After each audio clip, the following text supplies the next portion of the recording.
Bienvenue à tous dans cette vidéo où nous apprenons à débugger nos RESTful API. Cette vidéo s'applique à n'importe quel type d'application Node.js que vous développeriez. Le débugger, c'est le meilleur ami des développeurs. Il est toujours là pour montrer les choses telles qu'elles sont. Il ne va jamais vous dire directement ça ne va pas. Non. Il va simplement être là pour vous, comme un pointeur, un miroir, où vous allez pouvoir découvrir les points qui clochent et ce sera à vous d'en faire quoi que ce soit. Et ça, c'est vraiment ce qu'on attend d'un ami. Ou d'une amie, bien sûr.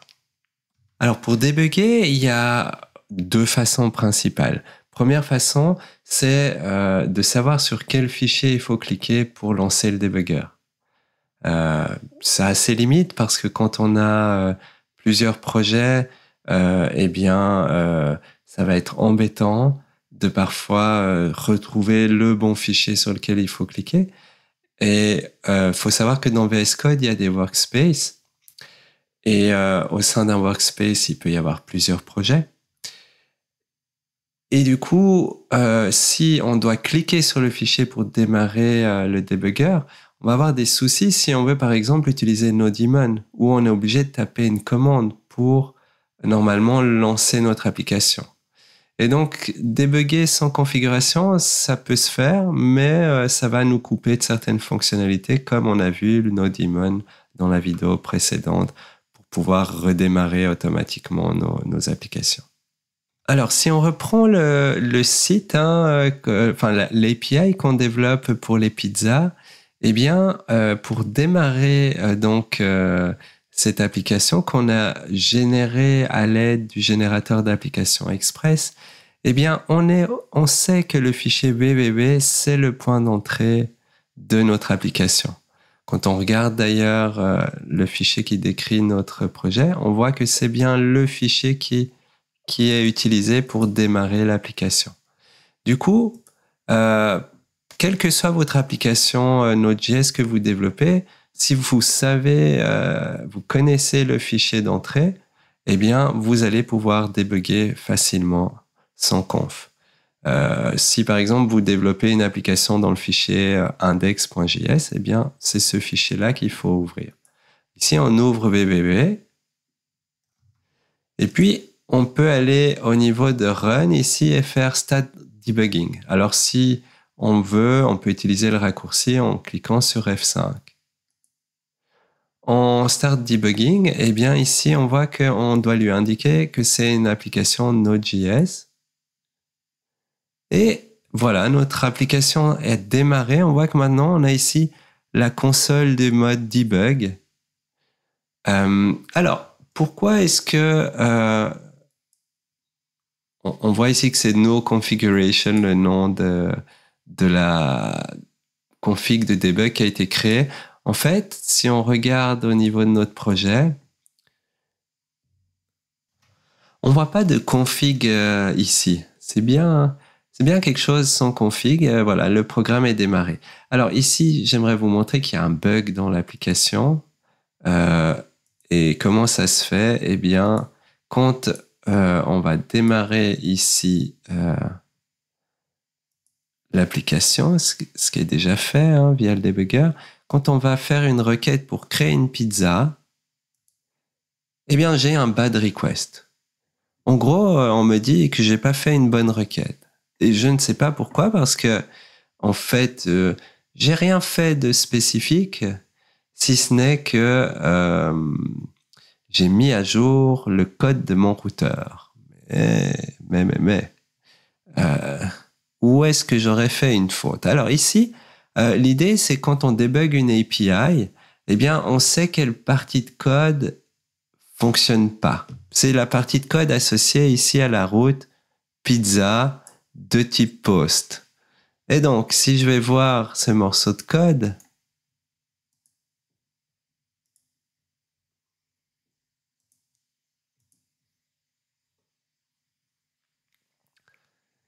c'est ce morceau ici, la route /pizza de type post. Et on voit qu'il y a un souci. Alors, je ne sais pas exactement où est le souci. Du coup, je vais mettre un breakpoint ici. Et puis, on va avancer pas à pas. Et donc, c'est souvent ça le debugging. C'est je mets des breakpoints et j'avance pas à pas. Et je fais en sorte de m'assurer que je vais passer là où j'ai mis un breakpoint. Je peux rajouter d'autres breakpoints si nécessaire un peu plus loin si je veux par exemple sauter d'un point à un autre. Pour passer maintenant ici, eh bien, je dois quelque part exciter, entre guillemets, mon API en allant interroger cette route. Je recommence. Et vous voyez que ce coup-ci, l'application du programme s'est arrêtée là. Alors, ce qui est très intéressant, c'est que on peut, en passant sa souris, voir l'état des différentes variables. On voit que dans rec.body, j'ai bien un objet qui a un contenu et un title. Du coup, le titre ici, si je veux voir, actuellement, il n'est pas initialisé, mais quand je passe à la ligne qui suit, il devrait être initialisé. Pour passer à la ligne suivante, ici, je peux faire step over. Ça fait passer à la ligne qui suit. Actuellement, je vois que title ici, c'est Magic Green. Donc, jusque-là, tout a l'air de bien fonctionner. Du coup, je vais à la ligne qui suit, pas à pas, et content ici, undefined. Vraiment bizarre. Je regarde ici mon body, pourtant j'ai un content. Du coup, je sais que c'est cette ligne-là qui pose problème. Et je vois que malheureusement, en mettant à jour l'API, le routeur, il y a une majuscule ici qui est venue se rajouter. Et donc, je sauve et je redémarre ici mon application. Voilà. Je peux redémarrer mon debugger simplement en cliquant là. Je peux venir relancer du coup ma requête. Pour ça, je vais au niveau ici, je send. Je viens bien ici. Alors, si je veux par exemple sauter directement à ce qui se passe là, je peux le faire en cliquant sur Resume, mais ici Continue. Je vais au Next Breakpoint. Ça, c'est très utile quand on a énormément de lignes de code et qu'on veut passer d'une partie à une autre. Alors, est-ce que Content, on voit que là, Content maintenant contient bien quelque chose et donc il y a énormément de chances du coup qu'on va plus passer ici dans le retour du status code 400. Si je fais ici Step Over, en effet, je suis plus dans cette condition. Donc, on voit qu'on a résolu le problème. Malgré tout, il y a une chose intéressante à voir encore, c'est le step into qu'on utilise très souvent quand on débug. C'est parfois, on n'a pas envie de passer à la ligne qui suit. On a envie de rentrer dans la fonction qui est appelée. Exemple ici, est-ce que je vais lui passer menu? Est-ce que tout ça est bon? Qu'est-ce qui va se passer dans la fonction parse? Eh bien, on peut faire ici un step into. En faisant un step into, maintenant, je fais rentrer dans la fonction parse. Je vois que la fonction parse a reçu ce chemin-là. Ouais, on voit d'ailleurs, il est pas très bien écrit. Ce chemin, il y a des backslash et puis des slash normaux. Et on voit, est-ce que le chemin vers ce fichier existe? Hop. Ah oui, il existe. Ça veut dire qu'en fait, le fichier existe, le fichier .json. Donc, vous voyez que c'est vachement intéressant. On peut vraiment apprendre et suivre l'état de notre programme comme ça, pas à pas. Voilà, ça, c'est vraiment pour les grandes lignes de comment est-ce qu'on peut débugger un programme. On peut aller au prochain breakpoint ou à la fin de l'exécution du programme en cliquant sur Continue. Il n'y avait plus de breakpoint et donc l'opération a bien fonctionné. Alors, comme on l'expliquait auparavant, parfois on veut débugger une application en pouvant utiliser Node.js. Et donc, du coup, comment est-ce qu'on peut faire ça? Eh bien, on va créer une configuration. Alors ça, c'est vraiment la meilleure configuration qu'on peut vous offrir actuellement.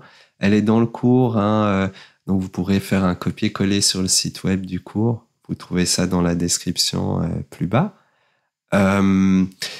disons que cette configuration va faire en sorte de lancer la commande npm run debug, ce qui veut dire que lorsque on va taper npm run debug, on va vouloir que ça lance nos daemons. Et pour ça, ça veut dire que on va devoir rajouter une ligne dans package.json pour dire ce qui doit être fait lorsqu'on est en mode debug. Et donc, on va voir tout ça maintenant, comment utiliser cette conf dans VS Code. Alors, toujours dans notre projet, notre API, on voit ici quand on clique sur Run and Debug, on n'a pas de conf. Et donc, on peut lui dire ici de créer un launch.json file pour Node.js. Et on a un fichier de conf qui est créé ici par défaut. Et ce fichier-là, il n'est pas top en fait. Mais au moins, il crée déjà la mécanique, on va dire, au niveau des fichiers. On voit qu'ici, on a un répertoire .vscode avec ce fichier ici de configuration. Ça, c'est le fichier qui permet de configurer notre workspace pour, si on a une quinzaine ou peu importe un certain nombre de projets, eh bien, la conf qui est mise ici dans .vscode s'appliquera à tous les dossiers de projet ici qui peuvent être ajoutés. Alors, ici, la conf, c'est celle qui a été donnée. Voilà, donc il manquait une petite accolade ici en dessus qui va être ajoutée dans la présentation.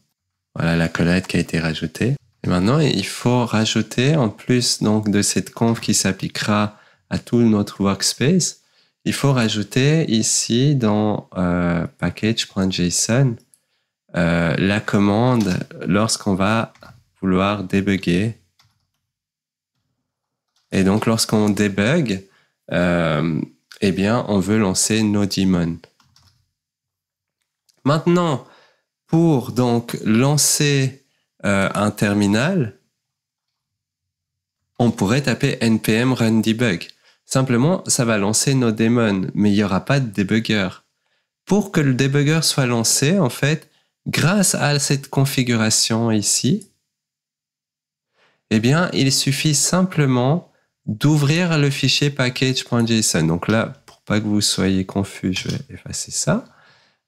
Et donc, si j'ouvre ce fichier-là, eh bien, admettons que j'ai plusieurs projets, il suffit juste que j'aille ouvrir package.json et que je demande de lancer le débugger avec F5, par exemple. F5, je lance le débugger.